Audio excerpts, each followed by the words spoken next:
and it's one of the hardest jobs ever. And I was like, yeah, I think I still want to do it, but maybe I don't want to wait till I get to college to find out it's not for me.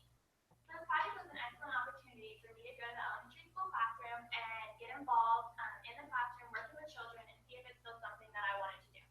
So both my internship and my community service were done at Houston Elementary. This is the most central elementary school in our county, closest to the high school. So I figured if I was going over during the school day, then I should probably do it close here so I would get the most time in. There's also Randolph Elementary School in Burn in our county.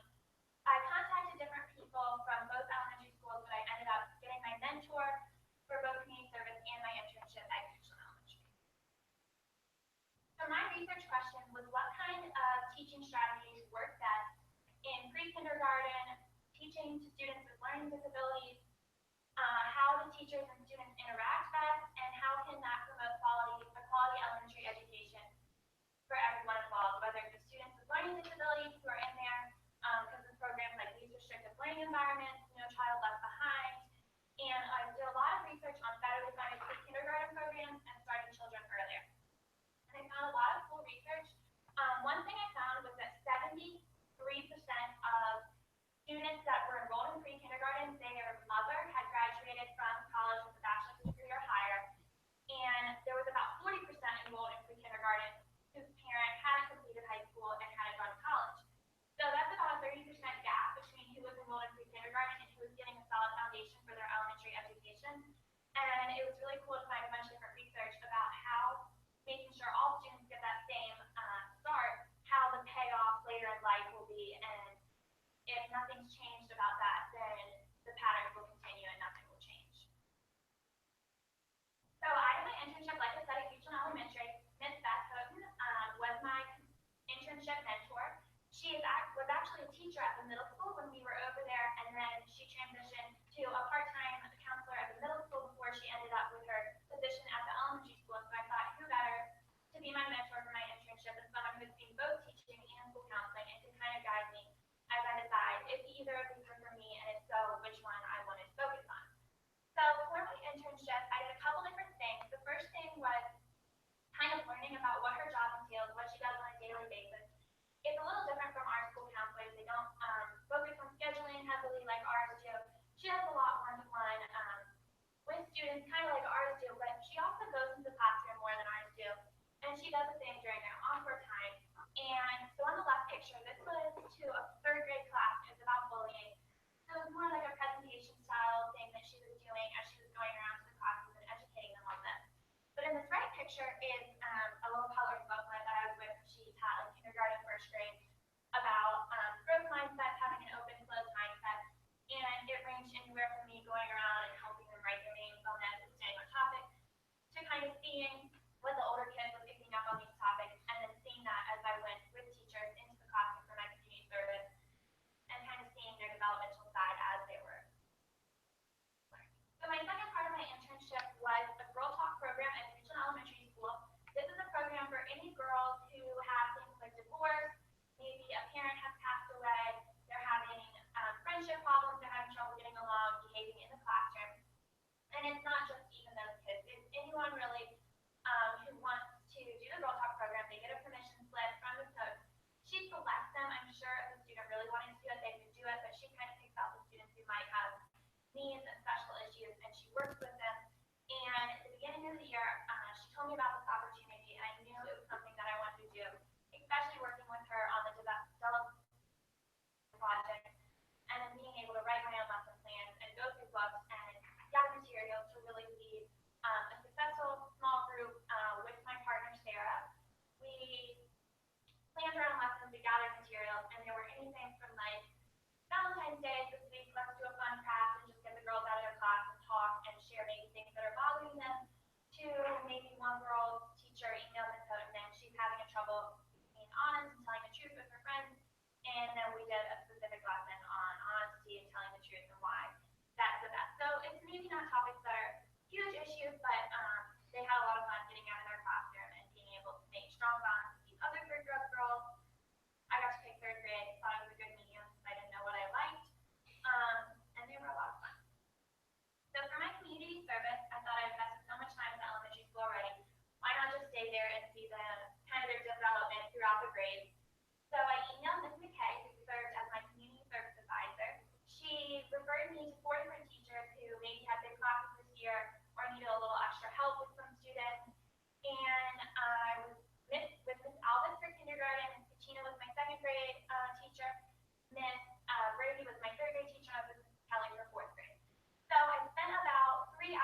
and I did a presentation to junior girls on what being a leader would entail. So when the new school year starts, they can hit the ground running and be ready and start getting lesson plans and everything in place. So I did this presentation to junior girls, and I also will create a brochure that is going to be placed in the elementary school and the high school office so that maybe parents in the community can have more awareness to this program to maybe get more funding for materials.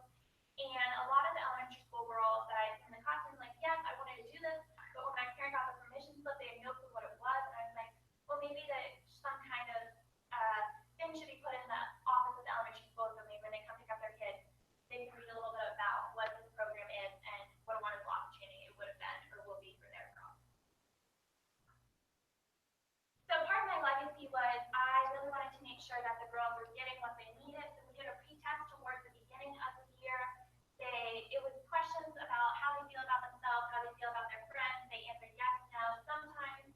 And we really looked at the results from our girls in planning activities and kind of making sure that things were suiting them. We had 9 girls total, so it was a lot of fun to look at the pretest and we'll do a post-test and kind of see how much they've grown this year. So my project was really significant because I could only go over to the elementary school when it worked for both of our schedules. So only having the Blue Bridge classes, the time that I could go over there, I felt like I was constantly there for like really short times, but I felt like I was constantly there. And it was really significant communicating with all of the teachers and making sure that the testing or whatever they're doing at the elementary school would work with our high school schedule and that I was never disrupting them. And it was really great to be able to see so many students in the hours that I was able to.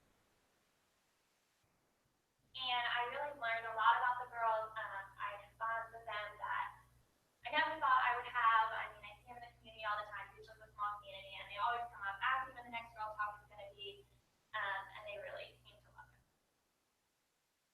So my advice for future Blue Ridge students is, this is one of my favorite quotes when I was thinking about education: choose a job you love and you'll never have to work a day in your life. So this is what some people who are encouraging me to do education would tell me. And my advice to future Blue Ridge students is choose a project topic and a project that you love, and it will come easy to you. You'll be excited to do it. Everyone's going to tell them not to procrastinate. That's what they told us last year, and we still procrastinated. So I'm going to tell them maybe if they have a project they love and they're following a passion and a topic, then they won't want to procrastinate. So that's my advice to future Blue Ridge students, and it's the advice I will carry with me in college as I continue, hopefully, and become a teacher. And just on those long nights grading and days that I don't want to do it anymore, I will hopefully remember that I love my job and I want to keep doing it. So in the fall, I'll be either attending the University of Virginia or James Madison University to major in interdisciplinary liberal studies or youth and social innovation and get my master's in elementary education. Are there any questions?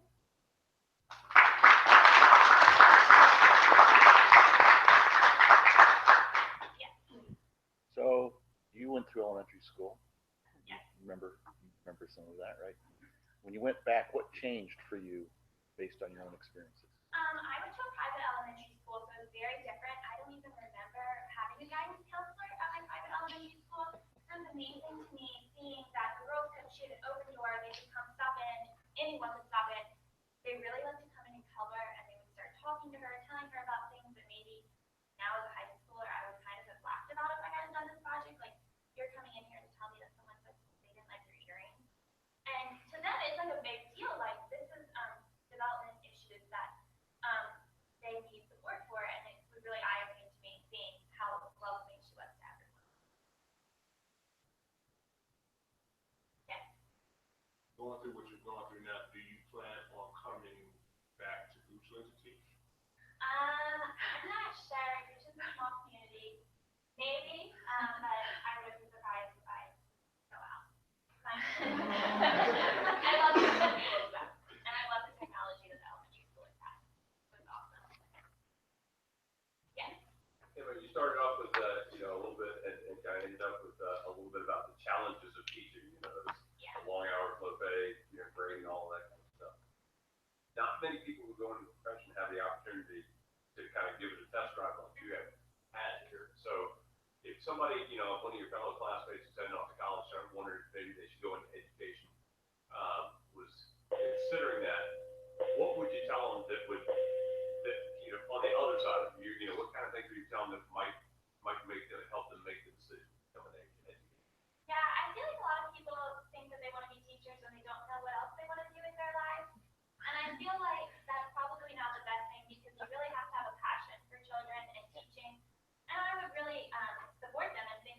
great idea, but really made sure they knew what they were getting into, especially elementary.